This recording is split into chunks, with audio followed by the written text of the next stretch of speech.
1, 2, 3, 4.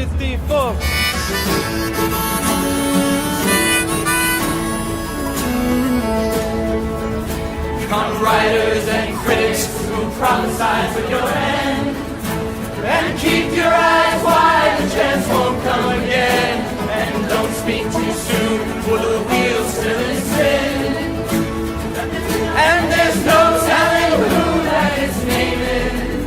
For the loser now will be later to win, for the times they are a-changing.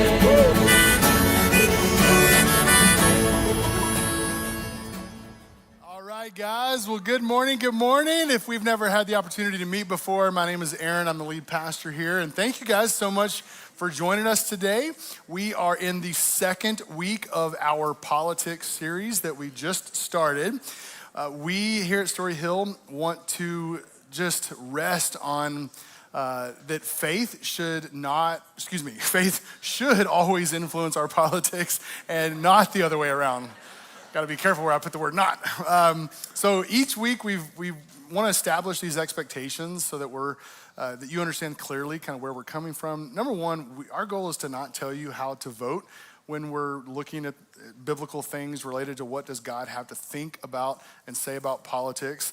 Secondly, there's a chance that we will say something that you may not want us to say, or reverse, we may not say the thing that you actually really want us to say. So we recognize that. But thirdly, and most importantly, the truth is no matter where you sit on any sort of political spectrum, Jesus challenges all of us, period, okay? Last week, we started off and we looked at how Jesus is the way, the truth, and the life, which means that he is our hope, our total and complete hope, not politicians or parties. He's also the source of truth, which means that we should beware and be cautious of any other teaching from any other source that could be slightly off in some way or massively off from his only true way. Today, we want to look at the joy and the tension, because we want to recognize both of those, the joy and the tension between God's sovereignty over politics, and what does that mean for our involvement in that, okay? So the word sovereign simply just means over all, okay? God is sovereign, he is over all, which means that he has the power, the wisdom, the authority to do anything that he chooses with his creation. And all things are his creation. I have always appreciated in some way the street artist Banksy. Does anybody know who Banksy is? Some of you who may not know, but he's a street artist over in the UK, does like stencil work and things like that. And I guess ultimately defacing public property and things like that, which is weird to process out loud. But a few years ago, he was selling one of his original prints, the girl with the floating balloon. And this was at Sotheby's auction house, and this thing sold for $1.4 million. And as soon as the gavel went down and said, clank, sold, the frame started making noise, and it started to shred the document, or excuse me, the painting, okay?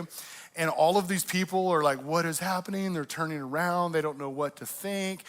And the artist, Banksy, he intended to completely shred the entire thing in front of everyone, okay?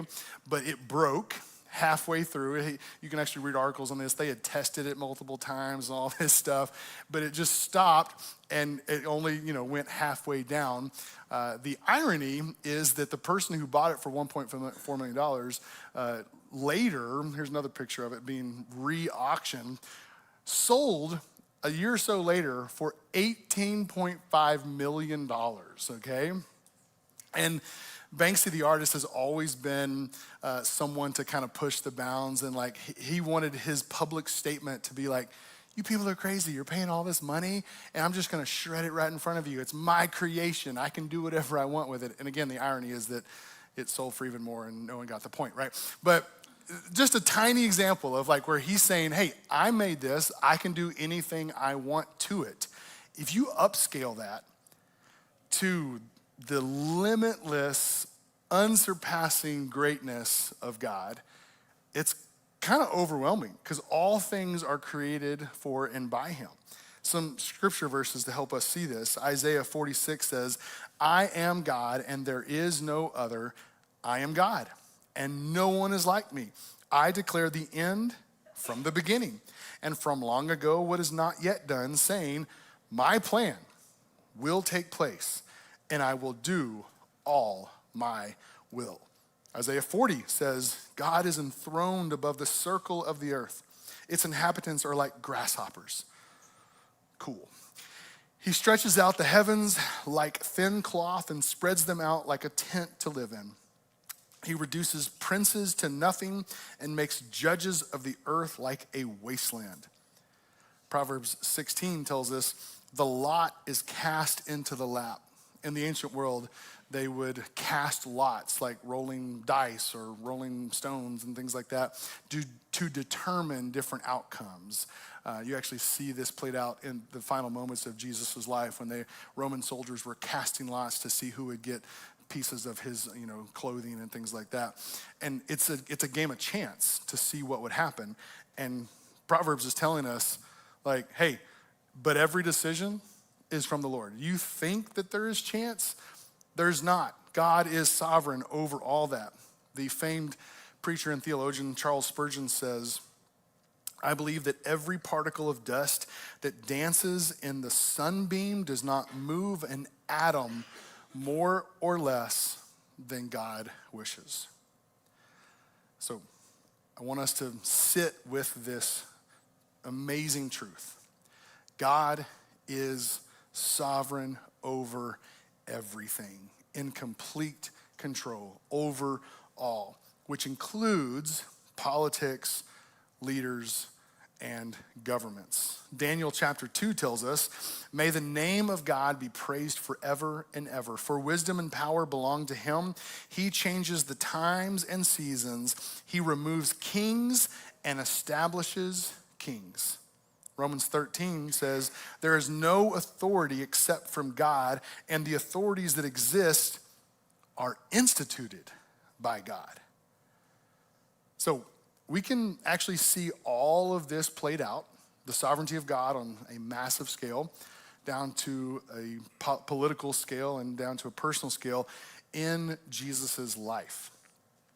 Before Jesus was born, hundreds of years before, people who lived during the days of the Old Testament that were all recorded here spoke and wrote down specific prophecies of the Messiah to come, the Savior to come one day, okay? And if you just, here's a couple as an example. If you look at just a few of the things surrounding Jesus' birth, so it was prophesied in Genesis 12 and 2 Samuel 7, hundreds of years before Jesus was born, that he would be from the line of Abraham and David, okay? To try to secure that someone's in one bloodline. That's unique. But then also, Micah 5:2 says that he would be born in Bethlehem. A little trickier to try to guarantee that would happen. But then also the text tells us in Hosea that the Messiah would come from Egypt. And what do you do with all of these unique prophecies? And if you know the story of Jesus, you know that all these things came true. He was born in Bethlehem because his parents had to return home because of a census, and Herod was trying to kill all the babies to try to take his, kingness, his throne, and so they escaped and went to Egypt, and then they eventually came back, and all of these came true. This is just 3. Do you know how many prophecies that Jesus actually fulfilled? Over 300, okay? And the mathematical probability of Jesus fulfilling just a few of these is pretty astounding. So one mathematician several years ago decided to take a stab at running some numbers at the probability of some of these actually happening and lining up, okay? So this mathematician said, okay, of the 300 plus, let's just take 8. What is the probability that just 8 of these, and there's 3 of them, would actually come true for one specific person in human history, all right? And what they determined was the answer is 1 in 100 quintillion. So that's 17 zeros, okay? And that number is so huge that we can't even begin to wrap our mind around it. So the mathematician did some more legwork for us and he gave us this analogy. They said, okay, if you take the state of Texas, okay, anybody? Okay, there's our Texas people. And you fill it with quarters 2 feet deep. So imagine the scale and the number of quarters that we're talking about here. Texas is big, okay? Fun fact, did you know that El Paso over here on the far left, and then if you look at Texarkana on the far right by Arkansas, if you're in El Paso, you're actually closer to Los Angeles than you are to the other side of Texas. It's true. It's like by a few miles. It's pretty wild, okay? Texas is big. So if you put 2 feet deep of quarters in the entire state, and then I took a Sharpie, a little red Sharpie, and I colored 1 quarter. And I hired a pilot and flew up, and I just dropped that 1 quarter somewhere in Texas. And then I blindfolded you and said, walk as long as you want and eventually stop and pick up 1 quarter. The likelihood of you picking up that red one out of the entire state of 2 feet deep of quarters is the same probability mathematically that Jesus would fulfill just 8 of the prophecies. And he fulfilled over 300. This is not happenstance. This is not accident. This is God's sovereignty at work, okay? So, when I sit with this, I can lean towards like this. Some of this feels a little bit overwhelming, okay? It's like, man, whoa, God is, nothing surprises him, nothing him catches off guard. What is happening? And I don't know why, I'm just gonna be honest, like my mind immediately goes to the WWE. This is the safest, least amount of skin picture I could find for church today, so I apologize for the skin that's being shown here. Because some of you are like, is he a big WE fan? I'm not, okay, I'm not. But my mind goes to this because everything about this thing, the WWE, is it's scripted, right? It's all planned in advance for what's going to happen with the matches and the events and who's winning and who's losing. And it's just entertainment that's been prepared, okay? So I also found out, this is a total side note, that statistically, 1/3 of you in this room are rabid wrestling fans. Okay, no one's gonna be honest. So I just learned that, so there are 90 million fans in the United States alone that like love WrestleMania. And I mean, here's another picture. Like they sell out arenas to watch the, I mean, do you see the size of this? That's it, right there, you know? Like that's what they're going to. They're just rabid fans, okay? And just to watch something that's pre-scripted, you know, entertainment, live in action. Now, you probably don't feel like your life is a script. Now, some of you may, if you like, you know, I go to work every day and I go to school and I do this. I'm not talking about that, but you probably feel like you have some level of autonomy. Your thoughts, your actions, your decisions. So how do we wrestle with this huge truth that God is sovereign over all things? Is life just like a cosmic WrestleMania match, you know? So I want to look at 2 scriptures that teach us about the joy and the tension of God's sovereignty over politics specifically, and our involvement in that. To begin, I want to look at a specific moment in Jesus' life where we'll see the political situation of his day being played out. So just to give you a little bit of background here, we're going to be in John 19 if you want to flip there real quick. So the background is that when Jesus showed up and began to fulfill all of these prophecies, which mathematically is crazy to think about, he was and is the true promised Messiah. But the religious leaders of the community that he was walking into had developed expectations. We talked about this last week. They wanted him to come in with a sword from the top down and take control of the government and, rid Rome of their rule and oppression over them and the Jewish community. And instead, he didn't. He came from the bottom up and came as a servant to serve others. And he just defied their expectations. And to the point where the religious leaders, they couldn't handle, okay, he's doing all this stuff, but our expectations are so strong, he must be from the devil. I mean, they were saying some crazy things about him because they wouldn't budge in their thoughts to the point of wanting him dead, trying to find out a way to kill him. And if you look at the last week of Jesus' life, he is entering into the city of Jerusalem riding a donkey, which was prophesied.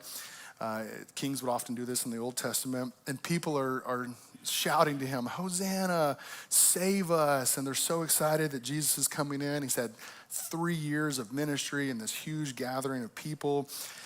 Then he comes in and he takes time and goes and sits down and fashions a whip. And then he goes to the temple and he turns tables over and he whips stuff. And he's like, you Pharisees, you religious leaders, you've turned the place of God into a den of thieves, because they were overcharging people for different sacrifices. They were wanting to make money, and it was bad. And Jesus was like, God in flesh was like, I am here to correct this, okay? My point is tension, okay? There's real tension between Jesus and the system that he was in at the time. But the Pharisees had a problem to accomplish their goals. One, Jesus was really popular, okay? And if they were going to just outright kill him, the mass of people that followed him probably wouldn't like that and would revolt against the leaders. So they were like, okay, how do we figure that out? But two, they actually didn't have the authority to kill Jesus in the first place. Under Roman rule, that was taken away from them, so they had to submit to the Roman government in that. So they're like, okay, how can we figure out a way to turn people against Jesus and manipulate our political system to get what we want and kill Jesus? Okay, so first part is that they tried him in their local Sanhedrin court, which is basically like a Jewish court. They were bringing people up, committing perjury, giving false testimony against Jesus, making up lies. I mean, it's so sad what they did to the judicial system that God had installed for them. Heartbreaking, okay? But it began to turn people away from Jesus. So they started to make some ground on their first plan.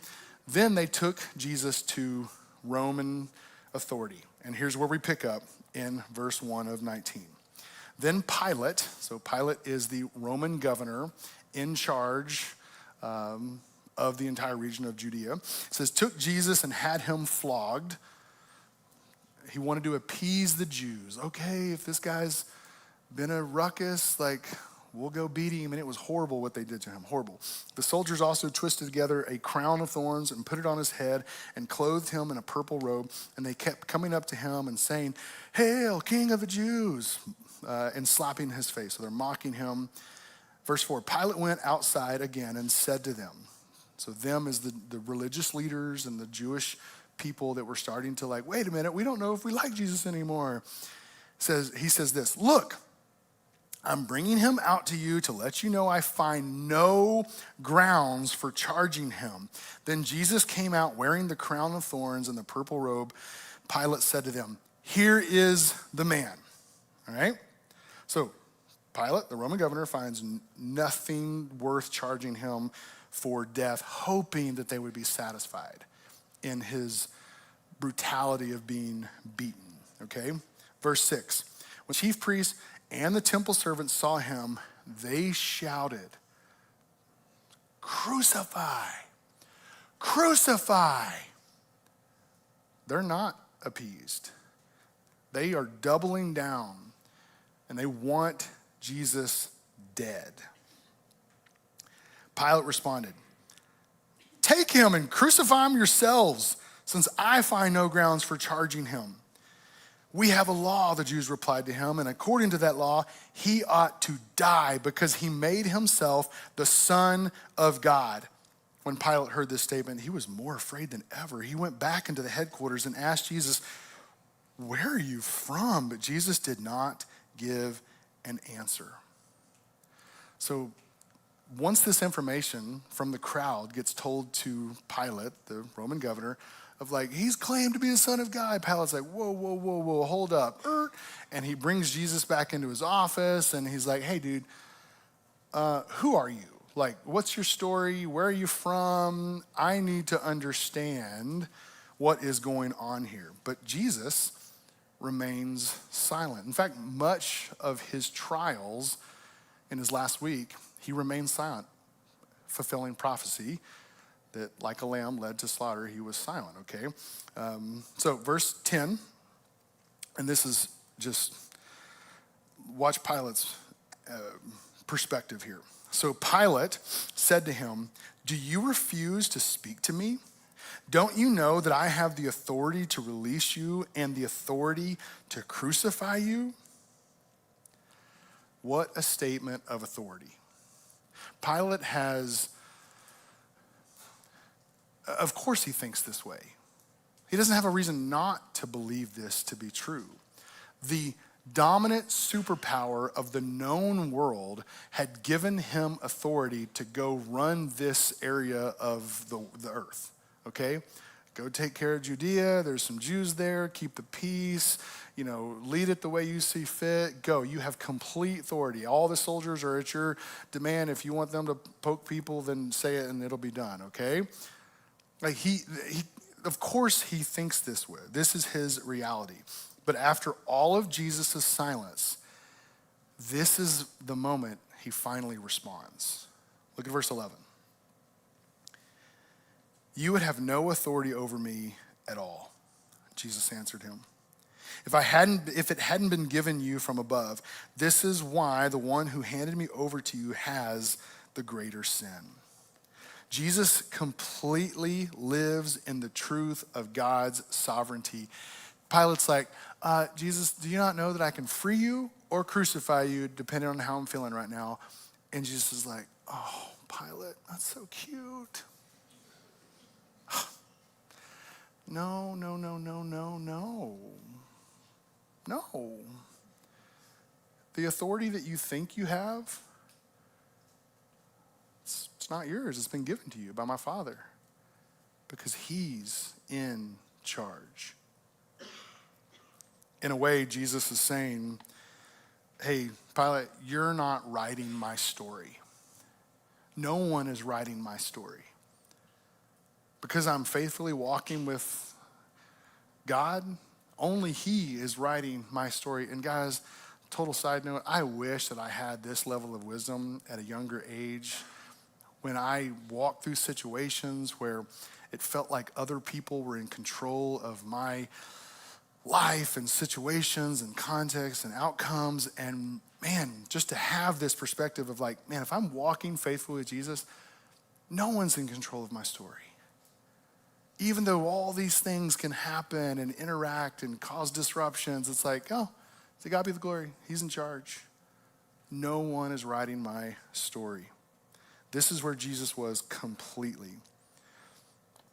But if you continue to read the story prophetically, and also sadly, Jesus was led to endure the most shameful and painful death in history. And a week earlier, when he was riding into town, and everybody's saying, "Save us, Hosanna, save us." I guess the irony is that he actually really did save them, but just not from the oppressive political situation that they wanted to get out of. So in God's sovereignty, he used an established religious system and a dictatorship where the average person had zero political influence to perfectly fulfill his plans. God was and is still in control.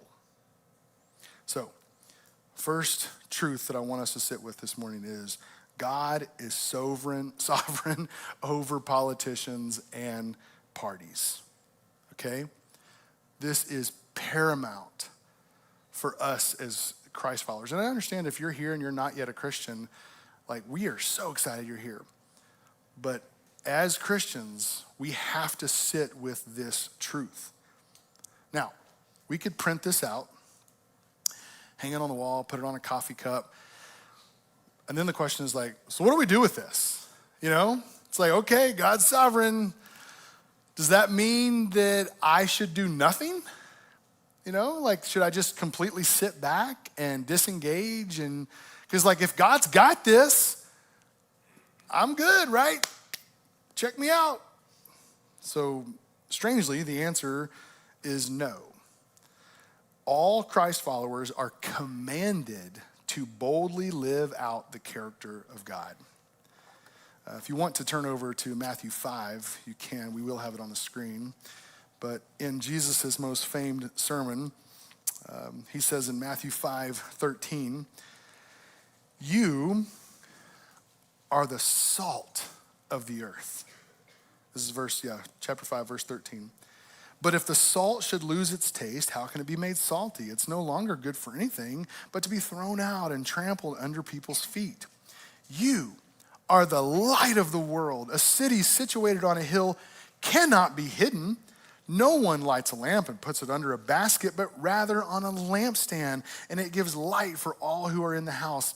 In the same way, let your light shine before others so that they may see your good works and give glory to your Father in heaven. Salt is essential for life. It preserves, seasons, and enhances.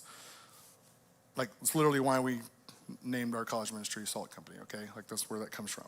Light, on the other hand, exposes, causes growth, provides clarity, and allows us to see beauty. And so Jesus calls every Christian, while holding on to the truth that God is completely sovereign, he says, hey, be salt and light, prevent moral decay in a broken world, enhance the culture that you live in by seasoning it with your life, and promote the growth of God's work. So secondly, engage by being salt and light. Do you know that our culture is so unique right now in, like, human history? We have the longest standing democracy in world history. It's pretty crazy to think that in the scope of history, right now today, we still have an opportunity to shape policy with our vote. That's kind of unprecedented in human governing historical perspectives, okay? And this call for us to be salt and light and to engage with that, like, there is, like, what an opportunity we have to help shape policy with a vote. One of my pastor friends said it this way recently. He said, if you care about the righteousness of God, you want it to exist everywhere. So what we need to do is hold these two truths together. God is in control, but he has commanded me to engage. So vote. Vote your conscience, your conviction, your biblical principles. Spread the righteousness of God everywhere. But in a way, the way we do this actually matters. Like, grace-filled, humble, patient, truthful, loving. More on all of that in 2 weeks. Balanced with a maturity and a wisdom that trusts that God is in control. And what that means is that any political or government outcome only brings about the fulfillment of all things to usher in eternity future. God is not surprised. I also want to add that we need to know or remember that our vote is not the primary way we live as salt and light. Think about the Christians in the first century. They didn't have any political sway over leaders or policy, like none, okay? Not their context. So that means that a political system does not determine our calling to live as salt and light. We talked a little bit about this last week. Think about the Christians, like in North Korea right now, Somalia right now, in Libya right now, Nigeria. Did you know that statistically, every 2 hours in Nigeria, a Christian is martyred, put to death for their faith? Right now. So, why are we commanded to live as salt and light, even though God's got all of it? Well, Jesus told us so that others can see our good works and point to God. But we also have to remember that this earth, these governments and these leaders, they're only temporary. Our citizenship is not of this world. More on that next week. So, I have 2 application questions for us today, okay? Number 1, how comfortable are you with God's sovereignty? So it's one thing to acknowledge it. It's one thing to say like, oh, okay, I see the biblical references, like I have to give credit, like God is sovereign. He is over all things. But that necessarily doesn't, say what's going on in your heart and mind. So how does that truth actually impact you? How comfortable are you with his total, complete control? Specifically, do we really want God to be sovereign? Do we really want that? Or do we just want our political party or politician to win? We need to ask ourselves, is there any way that I have lost focus that God is alive and on his throne? Because if he is, the implications of that are everything. I heard a pastor say this week, and it was convicting to me, and I just wanted to share it with you. He says that it's possible that if your heart is more tied to who's in the White House than who's on the throne in heaven, politics can begin to start to feel like a religion, where candidates then start to feel like saviors and campaigning starts to feel like evangelism, and your side of the election that you are leaning into feels like salvation, and the other side that opposes you is damnation. We should all learn the lesson that the Pharisees didn't learn. They were too fixated on their plans and expectations of God, and they just completely missed God. They just missed his sovereignty, rejected it,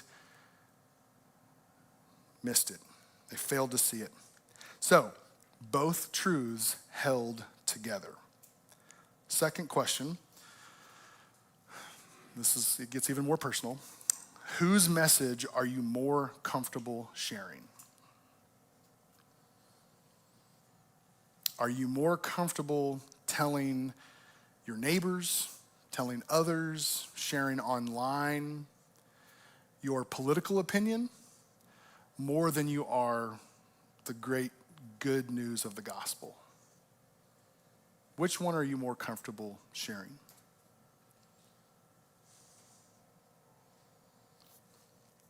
So I understand that all of us are in different places in this topic. And some of you may be here, and like we said last week, you're like, man, I don't know about politics. I'm completely disengaged. I want you to know that these 2 questions are still true for you no matter what. So you could take politics out of that, and these are still 2 great questions to process through.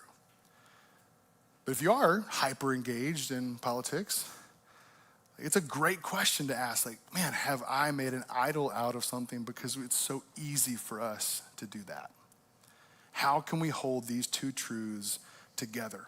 Engaging, being salt and light, while trusting in God's sovereign control of all things. Because, guys, this Tuesday is coming. You know? It's like, we'll find out something. You know, and depending on where your heart lies, can say a lot. I just want you to know that God is not surprised, okay? So let me invite our worship team back up here. I want to invite you just for maybe 2 minutes, a short amount of time. I want to ask that you would just pray about these things, okay? And again, if you're not super engaged in the political conversation, process these statements and how they apply to you. But if you are, I know it might be uncomfortable, but lean into it because God's got something profound he wants to teach you and show you in that. Some of you may need to fully rest and rely on his sovereignty, and maybe you've been fighting that internally. Or maybe there's a reason that you're more comfortable sharing everything else except the gospel and how it's changed your life with other people. Pray about that, process that, ask God to help shepherd you. Let's pray together.